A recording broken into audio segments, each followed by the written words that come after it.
Hi, and welcome back. Now, as we promised, I'm now going to tell you the story of Petticoat Loose from the V in Tipperary, and which the V you can see in the video. And at the end of this story, then I will tell you how she got out there. So let's get on with it. Well, Petticoat Loose, or her real name, Mary Hannigan, was the daughter of a very wealthy farmer in Tipperary. And it's said that her left hand, her fist, was twice the size of her right hand. And she had an awful temper. Apparently, one day, she was milking the cows. Now, they had a lot of cows and all that. And that time, you milk the cows by hand and into the bucket. But she was milking the cow, and the bucket was just nearly full. And didn't the cow kick the bucket and turn the milk upside down?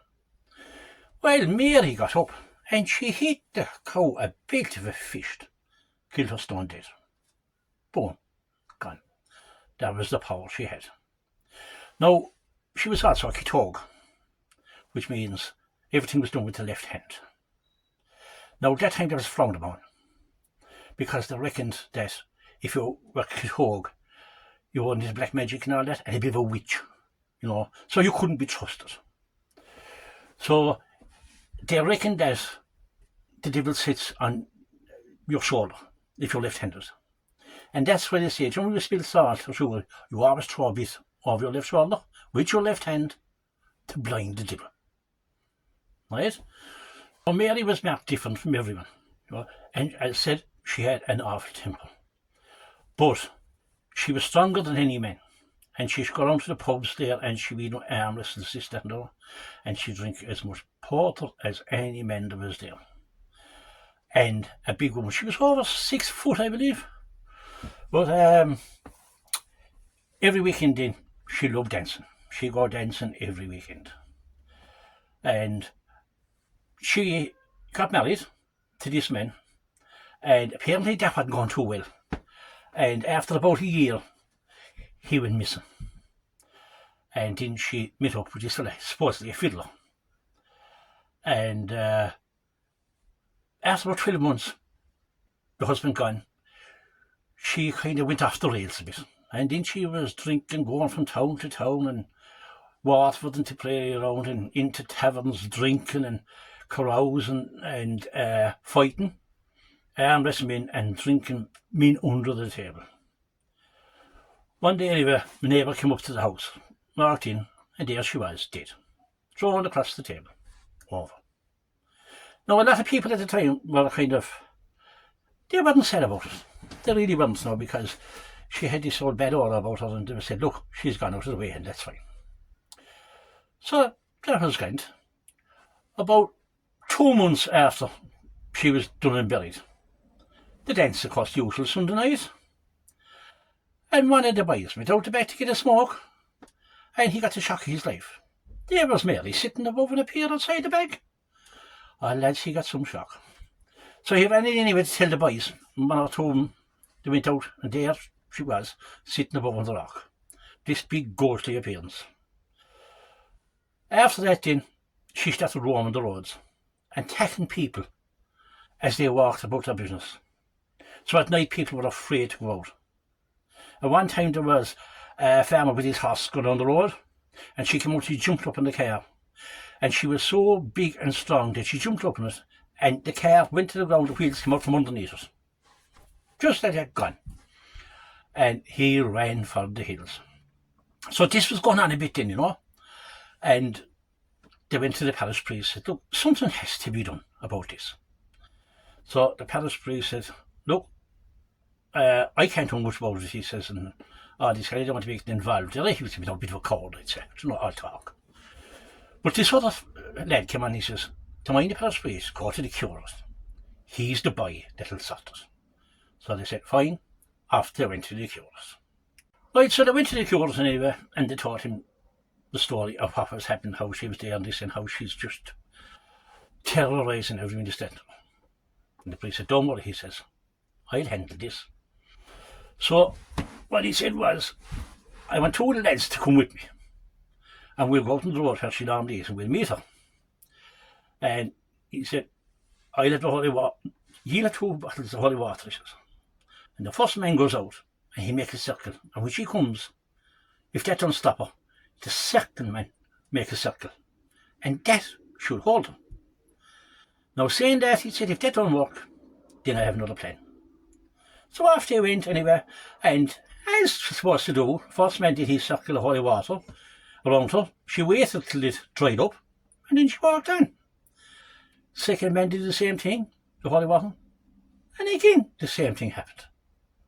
But just as she was walking over the ring, the priest jumped out from the bushes and put his stole around her neck. Now, if you don't know what a stole is, when a priest says mass or any deaths or funerals, whatever the case may be, they always put this scarf around them. Now that's called a stole. So he put that around her, and once that was around her, she could not move. She was pinned to the ground. That was it. So he said to her, he says, tell me, he says, why are you back? Why are you back from the dead? Why didn't you stay where you were? Why were you sent back? Oh, she made up stories that when she'd be abusing her parents when she was living there, and then she said that when they were sending milk to the creamery and all that, they were watering it down, and I Lord, and he went, stop it now, he says. There'll be no more of that. I want the truth, or that stole stays on you forever. So she said, okay, I'll tell you.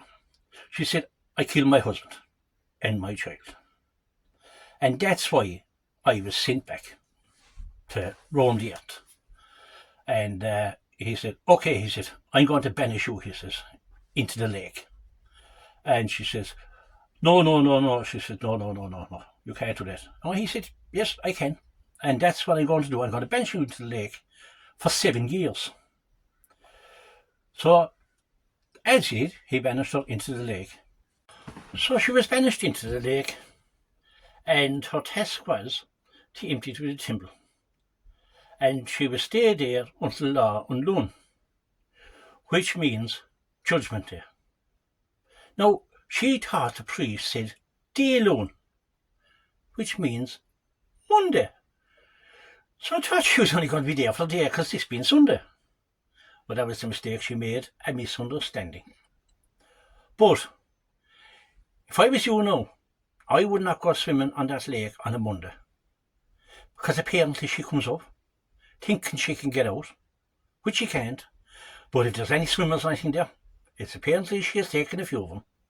So lads, Monday, nah, leave it. I even Tuesday, in case you get her days mixed up, do you know what I mean? Like, yeah, so that's the story of Petticoat Loose.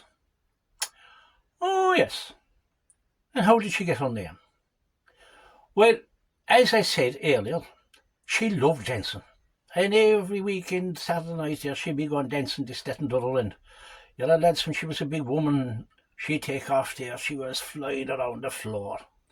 And lo and behold, didn't her dress get caught in something? An old chair or a nail or something. And what? Didn't the petticoat fall to the floor? And over she went, and her head over heels. And the embarrassment she had was unreal. But when she got up then, and she clattered the hell out of a few men and women and everything that was there, and without the dance hall. And she was in an awful state. And that's how she turned to the drink and going around to the pubs wrestling and all that. So now, my friends, that's the story of Petticoat Loose. So until we meet again, please like, subscribe, and share if you like.